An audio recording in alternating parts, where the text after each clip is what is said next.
Saludos a toda la gente que está conectada con nosotros. Siempre es un placer llegar a ustedes con información fresca, con nuestras entrevistas. Siempre es un placer acompañarles cada mañana y queremos agradecer a toda la gente de todos los estados que nos llaman: Delaware, New Jersey, Pensilvania, la gente de Maryland, la gente de Virginia. De verdad nos da muchísimo gusto agradecerles porque su reporte de audiencia a través de la cadena Nielsen es que le dice a la gente, a las agencias de publicidad y a todo el mundo que volvemos cada mes a romper los récords de audiencia y somos la estación latina más grande en la región, la que tiene más audiencia y la que está creciendo rápidamente. Así que gracias a ustedes, de verdad, se los debemos a ustedes, nuestros queridos oyentes, y a nuestros patrocinadores también, quienes ya están con nosotros. Uno de ellos es Lupton Law. Seth, good morning. Thanks so much for joining us today. How are you? Good morning. I'm great. How are you? Good. Thank you so much. Did you have a nice weekend? I did. Busy? Yeah, always busy. Hey, Always. May 4 is going to be the Delaware Run 5K. Yep. I'll be here. They told you? Yeah. Okay, we were supposed to do April 27, then we changed to May 4, so it's going to be good. ¿Cómo estás, mi querida Gaby? Bien, bien aquí. Te veo que está activa el fin de semana. ¿Cómo estuvo?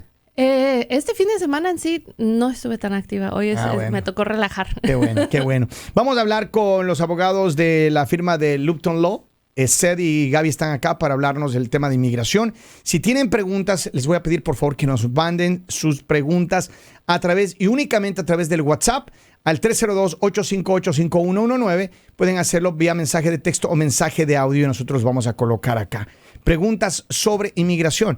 Now, the weekend was wild with the new law of, what is this called? En español se llama la ley de enemigos extranjeros. The alien. The alien enemies. Yeah, the alien law. Yeah. 1798. 1798. Yeah, it's what it's 98. from. 1798. Yeah, that's not a law that I thought I would ever see active. You know, in the United States again. It's funny, you know, because just as a historical note, John Adams, the president who was president when that, you know, was initially implemented, in letters to Thomas Jefferson, he called that a black mark on his presidency. Like he did not like the fact that got passed. The president who had it didn't like it. And now we revive it, you know, 200 years later to do something like But this. I think this goes against the people from another countries who are literally enemies of United States. Yeah. It was used, though, as a political tool. And that's the same way that it's being used right now. You know, we had an incident a while ago where we had a stay of removal by an immigration judge. And ICE removed that person anyway. And I was shocked when it happened. And I had been reporting it to a couple of other friends, you know, the other attorneys and such. And then this happens now, makes national news, which is good, honestly, because these things should not be happening. I mean, this was, we had literally a stay of removal from a judge, and they removed this person. That's really what happened. But now, anyone who's been considered like part of Tren de Aragua, which is the most dangerous criminal organization in Latin America and in the United States now, 238 people who has been removed to El Salvador. I will say in a regular mind, let's move that. And we don't want that people here anyway, right? So hopefully it's going to be used only for this kind of criminals, because otherwise it will be a complicated situation. Well, the problem is that none of these individuals that he did this with were listed. I mean, they're even on the notices to appear, you know, anything related to their actual immigration documents and such, there was no official allegations related to that. It's just the word of someone. Like we don't have anything that shows that. Remember that immigration issues, that's a civil penalty, not a criminal penalty. What they're being said that they've done, and I'm not saying they didn't. We don't know. That's because nothing has been released. Even though criminal documents, criminal allegations has to be public, we don't have any of that. Okay. You know? So even if, and I agree with you, I don't want a bunch of dangerous people here in the United States either. But I want people that are properly convicted to be the ones that end up getting moved. Ok, vamos a traducir esta conversación muy larga que le hicimos ahora, pero vamos a resumir de cierta manera. Sí. El presidente Donald Trump acaba de llamar una ley que se creó en 1789, o 98, perdón. 1798. Y que lo ha revivido 3 veces durante las guerras de los Estados Unidos. Esta ley permite que básicamente, no importa lo que diga la ley, la gente puede ser deportada. En este caso ha usado el presidente para deportar a 238 criminales, posiblemente miembros del Tren de Aragua. ¿Qué es lo que dice el abogado con respecto a esto? Uno, el presidente que tuvo esta ley durante su presidencia, dice muy interesante, después llegó a decir lo que esto fue una marca negra sobre su presidencia. Entonces es el presidente que tenía esta ley y ahora nosotros lo estamos reinvocando. El problema acá con esta, hay mucho que se puede decir, mucho que se dijo ahora, pero el problema es de que las personas que están siendo sacadas bajo esto, realmente no hay ninguna alegación, no hay pruebas de que son estas personas que están relacionadas al Tren de Aragua. Las noticias para aparecer ante la corte, las alegaciones no vienen ahí relacionándolos con ellos. Tendríamos que poder ver los archivos criminales y no tenemos acceso a ello. Entonces no sabemos, no hay manera de confirmar que estas son personas que tienen esas ataduras a esa organización. Que están conectados directamente. Exactamente. O si todos están conectados. Exactamente. Entonces queremos, obviamente nadie quiere personas que pertenecen a un grupo criminal organizado tan peligroso aquí en Estados Unidos, ni él ni nadie, pero queremos estar seguros que las personas que están siendo deportadas son personas que han sido condenadas debidamente por ese acto criminal. Another point I just want please. to make just briefly, and I'm not trying to go down too far on the historical rabbit hole here, but I think it's really important to mention this. When the Alien Act was used in 1798, from 1798 until 1800, when it was used against the justification for it was that because it was a time of war, because of the war that was going on in Europe between France and England at the time during the French Revolution, and because of the conflict that the United States was having with France as well at the time, that the people that were being arrested and deported were considered to be active agents, yes, of this government in a time of war. I believe the last time they used was between 1939 and 45 in World War II, right? Exactly, which is not something that we look well on in the United States, that period. I mean, we still have people that were alive during that period that talk about how they were arbitrarily arrested and detained and removed from the United States during a time of war with no explanation. These are things that we look badly on in the United States. And again, I'm not saying that I want a bunch of criminals here in the United States. I'm not against them being moved. My issue is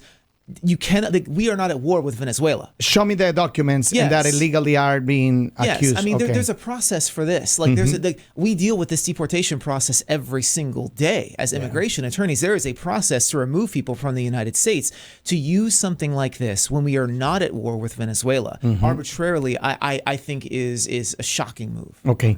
Esta es importante, una aclaración que quiere hacer el abogado. Claro, históricamente esto se ha usado cuando estamos en tiempos de guerra con ciertos países. Correcto. Y hay quizás el pensamiento de que son espías, estas personas que se están sacando del país. Pero en estos tiempos lo estamos usando y no estamos en guerra con Venezuela. Entonces, él no está en contra de que saquen a personas, a criminales, todo. Entonces, pero hay un proceso de que se debe de seguir en estas situaciones para asegurarnos de que todo el proceso se ha seguido. Cuando se usó durante la Segunda Guerra Mundial, tenemos personas que aún viven el día de hoy que dicen que fueron deportados, sacados del país en un momento de guerra sin razón alguna. Entonces hay o que que no tener eran cuidado. culpables de algo malo. Exactamente. Entonces tenemos que tener cuidado con cómo se utilizan estas cosas. Entiendo.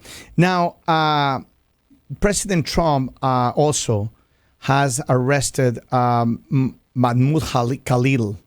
He is a Syrian potentially member on a criminal organization such as Hamas. That's what the government says. You know, he's been promoting, at least with flyers and slogans and logos, but is not being formally accused in the court of law.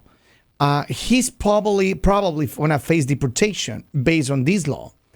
What could happen with this student of Columbian University? Well, I'd like to know exactly where the evidence is that he's a member or a supporter of Hamas. Look, I mean, I'm not even necessarily on his side when it comes to the Israel-Palestinian conflict. I have my own personal views of that conflict, but there is a huge difference for people between supporting Hamas and a terrorist organization and advocating for the rights of people in Gaza.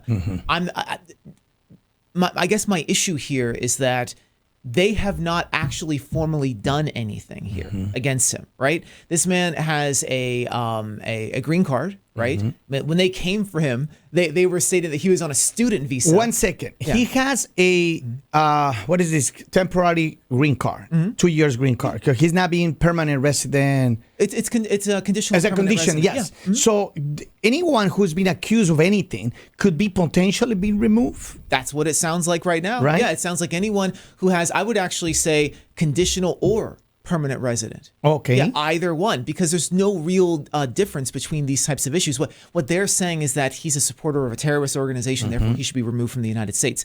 That could be a temporary permanent resident, conditional or otherwise, right? And the issue here is that there has been no crime that's been brought up against him. There's been nothing. They're saying they're holding him on this arbitrary law. That's perfectly fine, but you can't just hold a person arbitrarily without any allegations, right? Without any charges, and that's what they're doing right now. How would you even proceed with a bond hearing in a situation like that? Honestly, like what are you bonding out from? But he's not being released yet, right? He's still in He's sitting custody. in Louisiana with his wife who's 8 months pregnant. Ya, vamos a hablar de esto de este otro muchacho, el caso de Mahmoud Khalil, me parece que se llama, o Mohamed Khalil, perdón. Este muchacho de origen sirio, estudiante de la Universidad de Columbia en New York, y que era un promotor, de acuerdo a lo que dicen las autoridades, un promotor en su universidad. Y bueno, hemos visto videos y hemos visto lo que él aparentemente había hecho.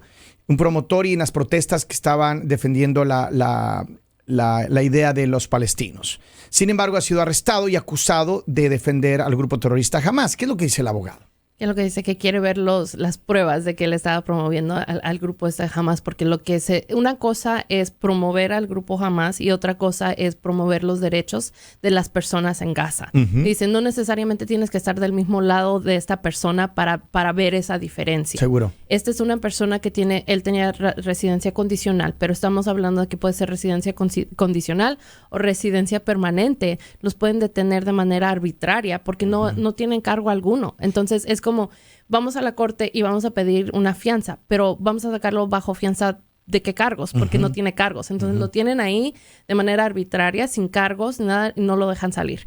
Está relacionado nada más con una potencial amenaza de que sea miembro de Hamas. And if I can just say, look, this guy, I only know what I'm hearing, same as everybody else. Yes, okay, yes, correct. And so because of that, my only concern are the facts that we actually know. Since the government's not releasing anything about what his supposed charges are, I can only go on what I know.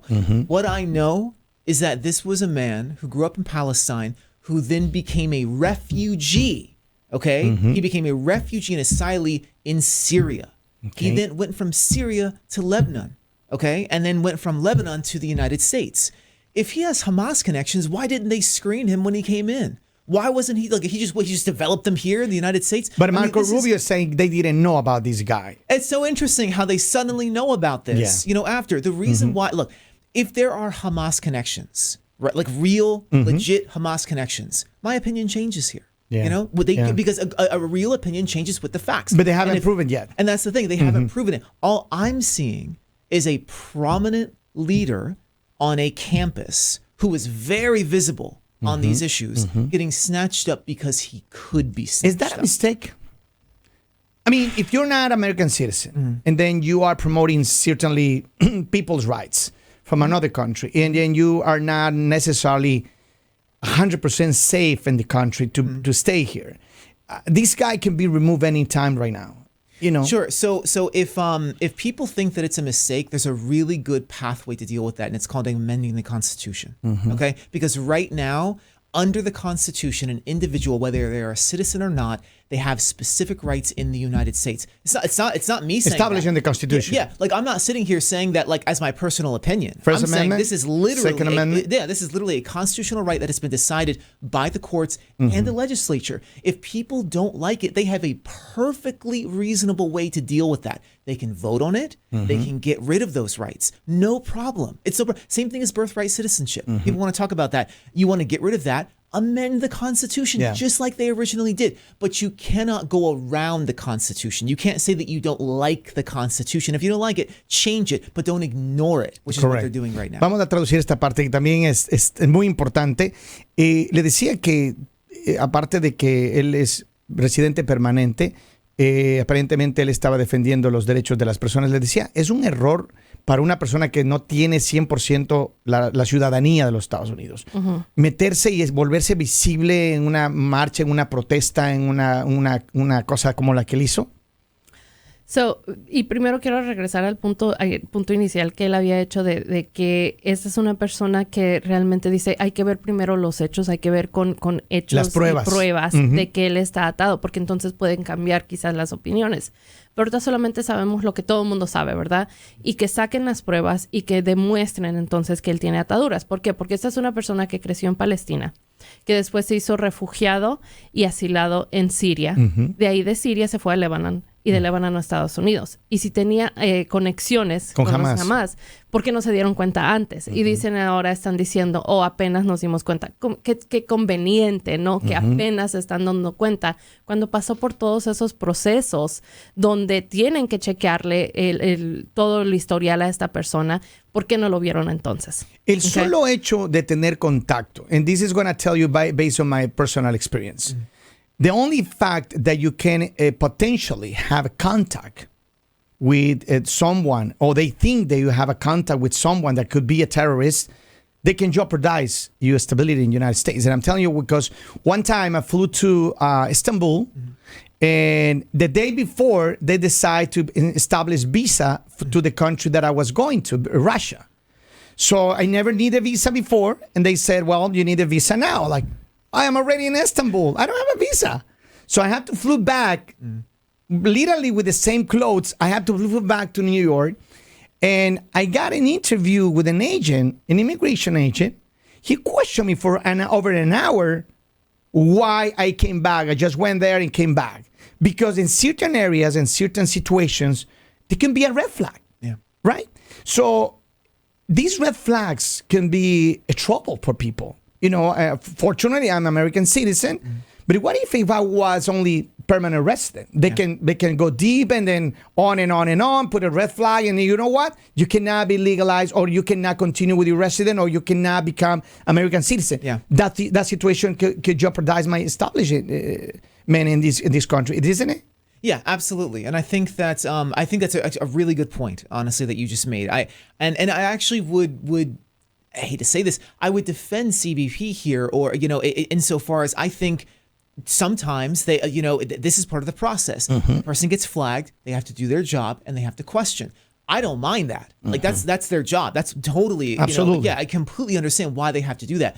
My issue here, and I think that many people's issues with this seems so conveniently targeted against this individual, right? It seems like they were like, aha, well, he's not a citizen, so we can nail him to a wall on this one thing. Yeah. I personally think, and just because, I mean, I'm speculating here, but it seems like they speculated when they picked him up. I think that many of the student leaders that were involved in this, and again, I'm just going to say, I didn't even necessarily support all the protests that were going on. This isn't about support or not. The fact is they have a constitutional right to protest. And I think that if many of the other protest leaders were non-citizens, I think the same thing would be happening to them as well. Yeah. I think it would be arbitrary across the board. I think that there's been no evidence at all that this guy's been connected to Hamas. I will change my opinion once they showed up. Yes. Okay, le decía al abogado que en una experiencia propia, yo una vez fui a Estambul, porque de ahí tenía que agarrar un avión para Rusia. Y cuando llegué, la noche anterior habían cambiado la visa. Dijeron, no, y a partir de hoy necesita visa. Antes no necesitaba yo visa. Entonces me tocó regresarme de Estambul a Nueva York otra vez para pedir mi visa y volar otra vez. Cuando yo regresé, porque solamente estuve unas horitas en Estambul, un agente de inmigración me entrevistó por 1 hora y me hizo 1,000,000 de preguntas. A ver si yo hablaba con alguien de un grupo terrorista. O sea, me hizo un montón de preguntas. Y finalmente, cuando ya él me dijo, a ver, explícame qué carajo hacías allá. Finalmente yo tuve la oportunidad de decirle, bueno, esto es lo que me pasó. Y me dijo, ¿y por qué no me dijiste antes? Le digo, porque nunca me dejaste hablar. Pero yo le decía a Seth que si yo no era ciudadano en ese momento, posiblemente eso levantaba una red flag en mi record como residente o como un tenedor de una tarjeta de residencia. Y posiblemente me sería muy complicado hacer mi residencia renovada o sacar mi ciudadanía. ¿Qué es lo que dice Seth? Estamos hablando, sí, son ciertas cosas y dicen, no puede culpar acá a CBP, a la patrulla fronteriza, ¿por qué? Porque están haciendo su trabajo, están queriendo defender acá. Pero si nosotros lo vemos de la manera de que la mayoría del mundo lo está viendo, esta es una persona de la que estamos hablando, a quien ellos vieron que era solamente residente, no era ciudadano, y dijeron, bueno, aquí lo podemos agarrar, podemos ahora sí ponerlo contra la pared y hacer lo que queramos, porque no es ciudadano, precisamente lo que estamos viendo.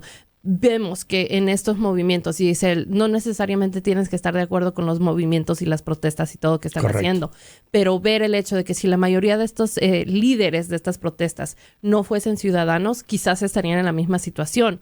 Por lo mismo de que tienen de que no son ciudadanos, es más fácil ir contra de ellos. All right. Vamos a tomar preguntas. We have some questions already. La gente que tenga preguntas, por favor, 302-858-5119. Por WhatsApp dice, hola, buen día, llegué en el 2008, me agarró migración, la última corte no me presenté hace 4 años y reabrí mi caso y el abogado me dijo que intente aplicar para asilo, para ver si me daban asilo. Me presenté con migración, me tomaron fotos, huellas, resulta que me negaron el asilo y tengo 4 hijos nacidos aquí. ¿Qué puedo hacer? Mis hijos no se quieren ir a mi país porque dicen que es un país desconocido y donde hay mucha violencia. Está un poquito largo de traducir. Yeah, so this is, it's got a bit of a history. So this is somebody who entered in 2008, didn't show up to the last hearing, then got the case reopened. The attorney recommended that they filed for asylum. It sounds like asylum got denied. Now they're saying, what can they do? They have 4 U.S. Citizen children who don't want to go back to their home country because they're saying it's too dangerous and not really where they want to be. So what is the recommendation for this person? Sure. I would need to know how long ago that your case, if it was denied, I would need to know how long ago it was, if you entered the appeal process, what happened from there. There's always a possibility to reopen a case, but it's not going to necessarily be just based on the children. I would need to know a little bit more about kind of what happened there, with the asylum case, whether there was an appeal or not. I'd also be interested in maybe talking about a stay of removal or something like that, maybe based on the kids. Honestly, in a situation like this, we definitely need to set up a consultation. They should be calling us. It was a mistake missing the court day. 100%. Yeah. 100%. ¿Y qué es lo que dice el abogado? Dice el abogado que necesitamos una consulta definitivamente con esta persona. Hay que ver, por ejemplo, si esta persona, ¿hace cuánto tiempo fue que le negaron el asilo? Si entró en el proceso de apelación y dónde está en ese proceso, si le negaron la apelación, qué es lo que pasó. Hay ciertas maneras de poder reabrir de nuevo el caso, pero no solamente va a estar basado en los hijos necesariamente, pero también le interesaría hablar con esta persona sobre lo que se llama un paro a la remoción basándonos en sus hijos. Definitivamente llamar a hacer una consulta. La consulta es gratis y aprovecha porque la central bilingüe de Lupton Law está abierta ahora mismo. Llame al 610-881-6143. 610-881-6143. Llame ahora, dígale, quiero una cita con el abogado Seth y hágalo lo más pronto. Las consultas están abiertas lo más pronto. ¿Cuándo es? ¿Las próximas semanas quizá? Que llamen. Muchas veces tenemos algunas semanas quizás, pero si hay alguna situación urgente, que dejen saber a las recepcionistas y siempre vemos la manera de a ver cómo les podemos atender. 610-881-6143 es el número de Lupton Law. Completamente gratis la entrevista. Tengo más preguntas. Vamos con la siguiente. Dice, buenos días. Hace un mes me hice ciudadano y ahora quiero pedir a mi mamá, pero ella ya tuvo un caso con migración. Ella obtuvo su permiso de trabajo, pero ahora el caso de ella está en dismissal. Interesante, ¿no? Sí. So somebody who became a citizen last month wants to now petition for mom, but mom had a case with immigration, had a work permit, and her case was dismissed. Yeah, so I need to know how mom entered the United States, right? Because if you wanted to apply for a parent in a situation like this, and we've talked about this a couple times on here before, the way that a parent enters matters, because you might be able to do the first part of the application for them, but if they need to have a pardon, usually a United States citizen child is not able to do that pardon. So we need to know if there's other relatives there, especially just because in this case, if they got dismissal and had a work permit, it sounds like maybe they entered through the border and got asylum. Another thing, I don't know if you think it's worth mentioning how the child got status? Because a lot of times SIJ and they don't know about it. Yeah, I think that the best way to do this is going to be a consultation. They need to be calling us so we can get this information. Yeah. All right. ¿Cuál es la respuesta? So, la respuesta acá del abogado es necesita saber exactamente cómo fue que ingresó mamá. Porque muchas veces piensan, y ya hemos hablado sobre esto aquí en la estación, pero las personas dicen, tengo un hijo mayor de 21, es ciudadano, ya quiero que me pidan. Pero no se trata nada más de eso. Tenemos que ver cómo ingresaron las personas. Si ingresaron de manera ilegal, muchas veces van a requerir de un perdón. Y un hijo no es un familiar calificante para un perdón. So, tendríamos que hablar con esta persona para ver cómo ingresó mamá. El hecho de que tiene un caso desestimado, no sé si nos imaginamos que quizás ingresó de manera ilegal, pero también hay que ver si tiene algún otro familiar con estatus legal que pudiese ayudar. Y hay varios otros datos que se van a tener que ver acá con el caso para ver si se puede hacer algo para mamá o no. So, que llamen y hagan una consulta. 610-881-6143. Vamos a ver, dice, buenos días, una pregunta para el abogado. Tengo un caso de visa U. Tengo permiso de buena fe, me imagino. El caso tiene 8 años, pero hace 2 meses le llegó una carta al abogado. Pienso que una segunda firma del fiscal. ¿Hay algún problema con eso? Gracias. Okay, so it sounds like, so they have a U visa pending for about 8 years. They have the bona fide work permit now. A couple months ago, their attorney got a letter, it sounds like an RFE, requesting for a second signature from the police, from law enforcement. They want to know if it's an issue. I mean, it's only going to be an issue if for some reason the police that signed it previously don't want to sign it again, right? I mean, we picked up a case, man, I think it was like 2 years ago when we got it. That was initially filed by someone else, filed by another attorney. We then took over the case. We received a request for evidence on this case that specifically asked for that document again. We then got it again. We just reached out and did it again. It was no problem. I usually, if the police sign it the first time, they're gonna sign it the second time. I haven't really seen too many problems with that, but obviously it can be a problem if they refuse. Okay. So, solamente dice va a ser un problema si el policía o el fiscal que firmó la primera vez ya no lo quiere hacer una segunda vez. Usualmente no es problema si firman una vez, van a hacerlo de nuevo. Por ejemplo, da aquí el abogado un ejemplo de hace aproximadamente 2 años nosotros tomamos un caso que había sometido otro abogado. Y cuando nosotros lo tomamos, llegó una petición igual pidiendo una segunda firma. Nosotros hablamos con el fiscal, la policía lo firmaron de nuevo sin ningún problema. Nunca he escuchado a alguien que no lo firme otra vez, pero puede ocurrir. Puede ocurrir. Pero siempre es importante en los cambios de estatus asegurarse que tengan el proceso correcto. Tengo otra pregunta, dice, buenos días para el abogado, muy interesante la conversación. Yo tengo un problema y una pregunta. Mi hija va a cumplir 21 años el próximo mes, pero me dijeron que para que ella nos pueda pedir a los papás que entramos con visa, debe necesitar un income. ¿Cuál es el mínimo income que requiere para poder pedirnos? Okay, so this is someone who's got a child 21 who's going to turn 21. Next month. They entered on a visa. Parents did, and they are told that in order for the daughter to be able to petition for them, she needs to have a minimum income requirement, and they're asking what that would be. So I often tell people that, a situation like this, minimum income might be somewhere between $25,000 and $30,000, but that can change depending on your household, the amount of people that are in it, and other income requirements, whether that person's in the military. There are a lot of different qualifying factors there. If for some reason the daughter is not able to cover that herself, there are joint sponsor, petitions that we can file as well, where individuals can basically make up for that income that's missing by having someone else sign, for them. So we so like a guarantee. Yeah, basically. Guarantor. Yeah. The guarantor, for how long is it going to take? So that's the thing. For immigration purposes, it's not really something that gets readily enforced. Like I've often had people ask me how to enforce it, and you would have to go through a civil process to even try to get anything enforced like that. It's usually, I don't want to say it's considered unenforceable, but I've never seen a person who's actually had to pay. But anything. Whoever signs the warranty or whatever it calls this document, get engaged for 2 years, 3 years, 5 years, 10 years. Sure. So there isn't really a standard, time period for this. I often tell people, you should be ready, for maybe like a 10-year period, or something like that. But there isn't like a standard time for something like this. They're usually gonna, be on the hook until a person actually has full legal status in the United States. I see. That would be the argument. I see. Esta es una pregunta muy interesante la que hacen respecto de los ingresos de una persona que va a cumplir años y que va a cumplir mayoría de edad más bien y que quiere pedir a sus papás. So, de mínimo, siempre dice el abogado, va a ser entre 25,000 y 30,000, pero esa cantidad varía dependiendo de la cantidad de personas que tienen en su familia. Eso va a subir.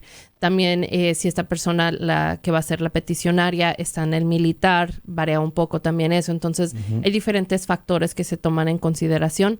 Si el peticionario no gana lo suficiente, no llega a ese mínimo, hay manera de tener lo que se llama un copatrocinador. Yeah. Entonces, básicamente puedes tener otra persona que llena esos zapatos, que toma... Pero tiene que ser un ciudadano americano. Tiene que ser o residente. O residente, ¿ok? Ajá. Y ellos entonces firman como un contrato, se podría decir, donde ellos se harían cargo de ser necesario. Si ellos no pueden mantenerse financieramente, esa persona diría, ok, yo les voy a sostener. Ahora tú haces la pregunta que por cuánto tiempo. Seth les dice típicamente deben de estar listos por un periodo de por 10 años, pero no es algo que ha sido realmente enforzado. Hemos visto personas que dicen, oye, ¿cómo puedo hacer que mi patrocinador realmente me pague? Y dice, tienes que pasar, realmente tendrían que abrir como un caso civil en contra de esa persona. Entonces realmente nunca he visto donde tengan ese refuerzo.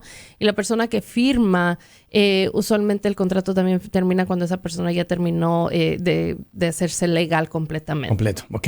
Tengo más preguntas. Dice, hola, antes de nada, la gente que me está pidiendo los números de teléfono de los abogados es el 610-881-6143. La llamada es completamente gratis. La consulta del abogado es completamente gratis. Todavía estamos gratis, ¿right? Todavía. Yo les aviso cuando cambie eso, pero por ahora es gratis. Llame al call center bilingüe, puedes llamar en inglés, en español, en creole.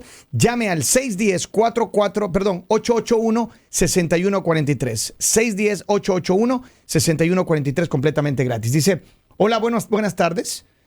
Se despertaron tarde. Que tengan un buen día y gracias a Dios por todos los temas que tocan. Una pregunta, mi hijo sometió mi caso porque él está en el servicio militar. Me perdonaron la entrada que entré al país, pero no me aprobaron ninguna residencia. ¿Podría yo reaplicar? Eso está como raro, ¿no? Interesante, yeah. So this is somebody whose child who's in the military did the military PIP, which was approved. But they're saying that the residency wasn't approved, and they're asking if they could reapply. I mean, generally, you can reapply for residency if it's denied. What could be the reason to be denied? Well, that's the thing. So I mean, you can. I just want to say from the beginning, you can reapply, but I'd really like to know why it got denied. I mean, was it denied because of a lack of proof? I mean, that would be a little strange. Like, for example, I mean, PIP is usually going to have to be, you're going to have to show that this is your child, right? So, like, I think that maybe someone didn't respond to an RFE. Well, I was going to say, I think it has to be an evidentiary issue that would have gotten it denied. So what I would suggest is they talk with us. Usually they give a denial letter. I always tell people during consultations, if it got denied, have that denial letter on hand, send it to us. You can send it to us via email, text. You could bring it to the office. We'll take a look at it. We'll let you know what happened and if you can do it again. Me encanta. Entonces, dice, usualmente para que un caso sea negado es interesante porque no realmente tendría que ser quizás para comprobar la relación, porque para obtener ese PIP militar se tiene que comprobar la relación, pero quizás fue negado por cuestiones de evidencia. Entonces, no presentaron toda la documentación. Posiblemente. Algo pasó. Pero entonces esta persona sí puede volver a aplicar, pero antes de hacerlo sería bueno contactar, ya sea nosotros, a quien sea, tener una consulta. Un abogado. Traer esa carta, porque cuando le niegan el caso, le dan una carta negando y ahí explican la razón por la cual lo negaron. Entonces, traer esa carta para que se pueda revisar y ya de esa manera decirle cuál es la mejor manera de proceder con el caso. Últimas dos preguntas. Si tengo un parol humanitario, ¿me pueden pedir mi hijo de 21 años? If I have humanitarian parole, can my 21-year-old son petition for me? So it depends on the type of parole that you enter the United States on, right? So specifically, if you came in on 212D5, a lot of times, at least right now, the rule has been there's been no problem with a person getting status that way. Yes, so that's not going to be an issue at all. There has been some pushback on this by a couple of different people from the Department of Homeland Security. We're seeing this in court now where there's pushback on it. So my answer to this is, generally, yes, but I need to know a little bit more about the type of parole that you came in on, and we would need to. I'm encouraging pretty much everyone. We need to do more this information. Yeah. All right. Yeah. So, entonces, dice el abogado, necesitamos tener un poquito más de información sobre el tipo de parol con el que ingresaron. Generalmente hablando, vamos a decir que ingresaron con el 212D5. Usualmente se ha podido hacer, pero también estamos teniendo el fiscal y otras personas diciendo que realmente no se puede. Entonces, las personas que ingresaron con esto, él recomienda tratar de hacerlo lo más pronto posible y obviamente vamos a necesitar más información. 610-881-6143. Con esto nos vamos. Thank you so much, guys. Of course, you. it's our pleasure. Next time. 610-881-6143. Que la pasen espectacular. Nos vemos la próxima semana.